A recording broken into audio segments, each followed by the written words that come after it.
In this video, I want to demonstrate that we can create both a marginal distribution and a conditional distribution in StatCrunch. So here in StatCrunch, I have already entered into StatCrunch the contingency table that we used in the previous video regarding level of education and employment status.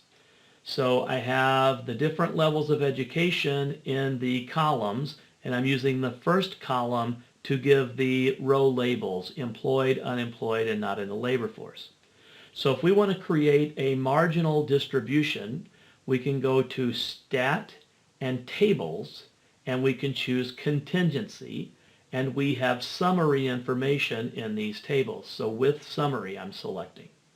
Now the first thing we're going to do is we're going to select the names of the column variables. So did not finish high school graduate, some college, and bachelor's degree or higher.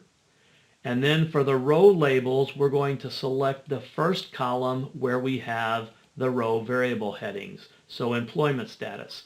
So in that column, employment status, that's where we have the employed, unemployed, not in the labor force categories for the row variables.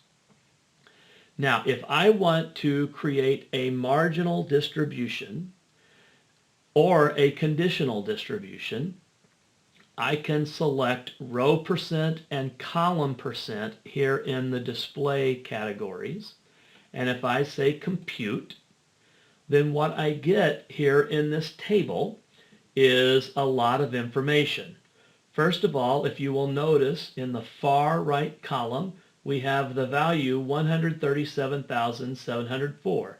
That is the total number of individuals who are employed. 4,319, that's the total number unemployed.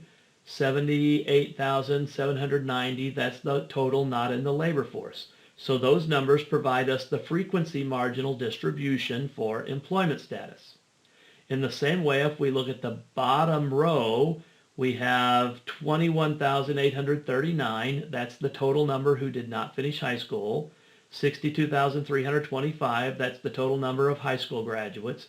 57,401, that's the total number with some college. 79,248, that's the total number with a bachelor's degree or higher. So that is the frequency marginal distribution for level of education.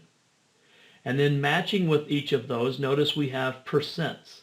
So we have 62.36%. Now they write these as percents, but that would be 0.264 if we round 3 places and write it in decimal form. That would be the same result we obtained by hand in the previous video. That is the relative frequency for employed. And again, if I change this to a decimal and round to 3 places, that would be 0.020 from the 1.96%. And from the 35.68%, that would be 0.357. So those are the relative frequencies. And so those 3 values gives us the relative frequency marginal distribution for employment status. In the same way, if we look at the percentages here, 9.89%, that would be, if we change that to decimal form, 0.099, 28.23%, 0.282, 26%, 0.260, and 35.89% would be 0.359. And so those are the relative frequencies for each category, and putting those all together gives us the relative frequency marginal distribution for level of education. So those are the frequency marginal distribution and the relative frequency marginal distributions in those columns and rows. Now we also obtain conditional distributions. So if we were to look down this first column, for example, we see 43.99%. Well, that 43.99%, that is the percentage of people who didn't finish high school that are employed. So that is the relative frequency for employed if we're looking just at the condition did not finish high school. So in other words, that's the conditional relative frequency. And then we have 2.61% and we have 53.4%. Again, if we were to change those to decimals and round to 3 places, this would be 0.440, this would be 0.026, This would be 0.534, and that would agree with our by hand results. So that would be the conditional distribution if we're looking at the condition of did not finish high school. We can do the same thing for high school, for some college, and for bachelor's degree.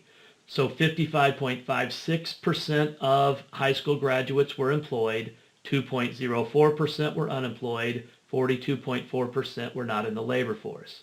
For some college, 63.36% were employed, 2.04% were unemployed, 34.6% were not in the labor force.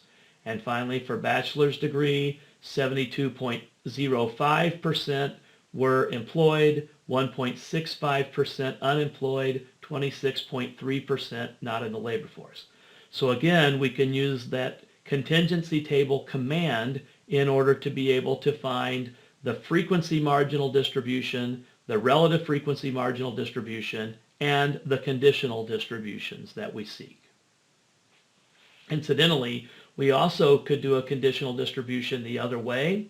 So if you see the 6.98% that's right here, that is the percentage of employed people who didn't finish high school. And the 25.14%, that is the percentage of employed people who were high school graduates. 26.4% is the percent of employed people that have some college, and 41.47%, that is the percent of employed people who have a bachelor's degree or higher. So we could look at it the other way for the conditional distribution as well. And we could do the same for unemployed, not in the labor force if we wanted. So this is how we can create marginal distributions and conditional distributions using StatCrunch.